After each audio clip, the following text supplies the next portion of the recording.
Já de volta, nosso intervalo rapidinho. O mandamento de hoje é o 8º, não furtarás.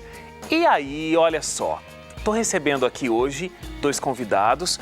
O pastor Gilson Cardoso, é pastor em São José, no Colégio Adventista do Bosque, né, pastor? Muito obrigado pela sua presença, muito obrigado. E o delegado de polícia, Vernei Antônio de Freitas. Muito obrigado, doutor Vernei, pela sua presença aqui com a gente também. Sou eu que agradeço. Pertinho do microfone aí. Muito obrigado, agradeço. doutor. Muito obrigado. Bom, vou começar perguntando para o senhor.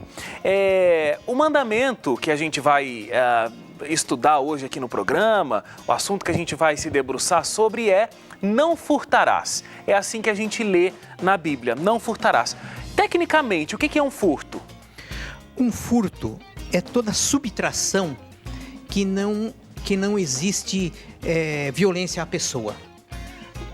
A subtração em que não existe violência à pessoa é furto. É simples. Quando a violência é contra coisas, é furto. É simples assim no Código Penal.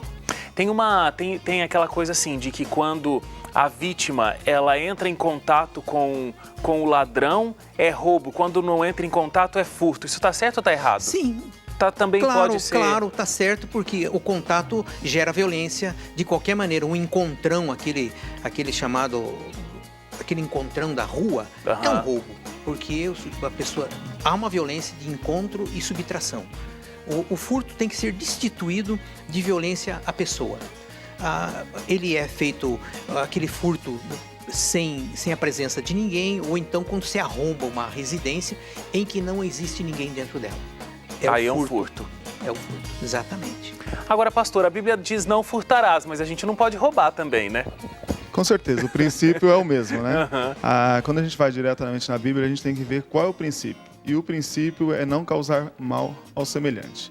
Esse é o princípio. Tanto roubar como furtar, é a mesma coisa. Tanto é quando chega ali ao ponto de... Quando fala sobre você me rouba nos dízimos e ofertas, Malaquias, né? A gente não tem contato com Deus, ele considera isso um roubo. Então o princípio é o mesmo. O princípio é o mesmo. É o mesmo. O doutor Vernei, explica pra gente, quando alguém é julgado, culpado por um roubo ou por um furto, a pena que ele vai ser submetido, ela varia um pouco, né? Quais são essas variações? Quais são os critérios para essa variação? Olha, essa questão da dosagem da pena é exclusiva do juiz de direito. É o juiz quem tem essa decisão. Ele que vai medir. Ele que vai medir. A violência aplicada, muitas vezes até as circunstâncias em que ocorreu, porque existem justificativas para isso. Você pode achar incrível, mas existe. Muitas vezes uma pessoa pode praticar um roubo em estado de necessidade, aí não é crime. Então, são variáveis amplas. O valor do objeto furtado, às vezes até o valor tão irrisório que deixa de se aplicar pena. Todas as circunstâncias são levadas em consideração e apresentadas ao juiz, colocadas num processo para que ele avalie. Então, perante a lei, existe sim uma diferença, porque a gente está até colocando a nossa enquete aqui, né, do programa hoje, se existe diferença entre um grande roubo de um banco, o assalto a um banco, ou o famoso ladrão de galinhas. Então, perante a lei, existe uma diferença. Muito grande. Existe uma diferença grande. Muitas vezes o ladrão de galinhas, ele pode nem ser aplicado a pena, em razão das circunstâncias em que ocorreu. Agora, o ladrão de banco realmente é uma pessoa perigosa, é uma pessoa que vai colocar em risco a vida de pessoas, seguramente, e ele planejou, ele premedita, é uma pessoa que a lei e a justiça têm que tomar muito cuidado ao tratar com essa pessoa. Mesmo porque se fosse prender todo mundo, né, pelo roubo uma galinha, acho que não haveria presídios suficientes. Verdade, né? Verdade. Tanto que a lei atualmente, ela já amenizou as penas para esse tipo de crime. Na verdade, esse tipo de crime é levado para um juizado especial, que julga de uma maneira mais rápida. Antigamente não, agora já existe, para que se Justamente por isso, essa questão tem que ser bem dosada. Quem precisa ser segregado, tirado da sociedade e quem não precisa.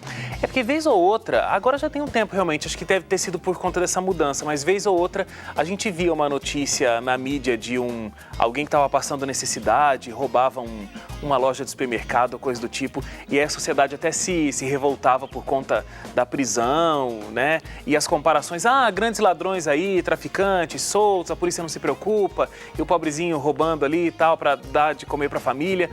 Então, a sociedade se revolta realmente com esse tipo de situação, né? É verdade, mas você tem que levar em consideração, são todas questões que devem ser levadas em consideração. Muitas vezes o indivíduo entra no supermercado com fome. Ele vai lá, furta objetos de comida pura e simples. Mas muitas vezes ele entra, ele furta algumas coisas de comer e leva um litro de uísque. Então, é outra história. Você tem que verificar toda essa questão. É pobre, é necessitado, está furtando para saciar a sua fome. Mas e o exacerbando-se, furtando um litro de uísque ou qualquer outro objeto? Essas questões são colocadas na frente do juiz e ele quem julga, ele quem avalia, pesa todas as questões. Todas essas circunstâncias. Agora, pastor, falando da transgressão do mandamento, é um pouco diferente da lei dos homens, a lei de Deus? Como é que o senhor vê essa situação? Quando ele falava que eu pensava em algum verso que eu poderia utilizar aqui, algum verso bíblico, né? Eu, lendo Provérbios, tem uma parte que diz assim. Vou pegar aqui o celular que já deixei ter salvo aqui. Que diz assim. Se não tendo demais, eu te negaria a te deixar. Se eu ficasse pobre, eu poderia vir a roubar. Mas com isso, eu estaria desonrando a vontade do meu Deus. Provérbios quanto? Esse está em Provérbios 30, verso 9. Provérbios 30, verso 9. E é interessante isso, né? Olha só, mesmo que eu ficasse pobre, eu poderia até roubar. Mas com isso, eu estaria negando a vontade do meu próprio Deus. Ou seja, o princípio do mandamento é muito claro. E nada perante Deus justifica um roubo. Sabe, eu estava pensando nessa questão do roubo e assim, sabe, um dos pontos principais da quebra dos mandamentos é a incredulidade. Por que incredulidade? Porque o camarada que vem a roubar, a furtar alguma coisa, ele não acredita que Deus é capaz suficiente de sustentá-lo em toda e qualquer circunstância. É por isso, pela falta de fé, que ele vai lá e comete esse erro.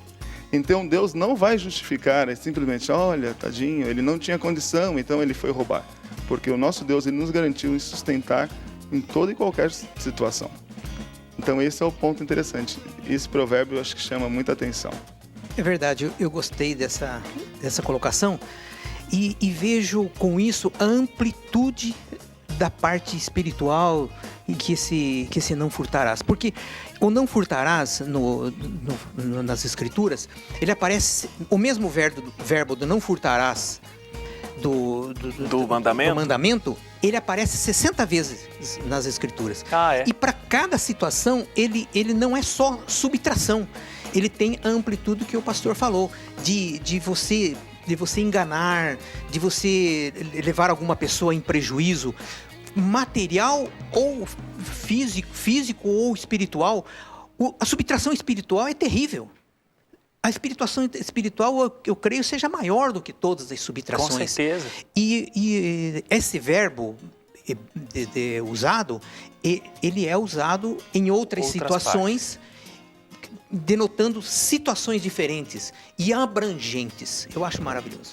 O doutor Verney, além de advogado na cidade, advogado, mas além de delegado na cidade de São José dos Campos, é cristão também, né? Sim, graças a Deus. Então... Lavado e remido no sangue de Jesus. Amém. Amém. Servo Amém. de Deus, eu Amém. quero dizer isso. Servo de Deus. Então está sendo muito boa essa nossa discussão.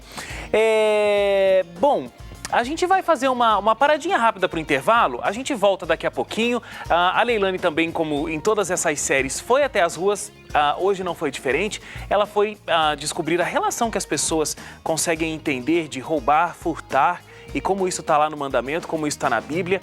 A gente vai acompanhar essas opiniões aí nas ruas daqui a pouquinho e continuar a nossa conversa. Não sai daí, é rapidíssimo o nosso intervalo, como sempre, a gente volta já.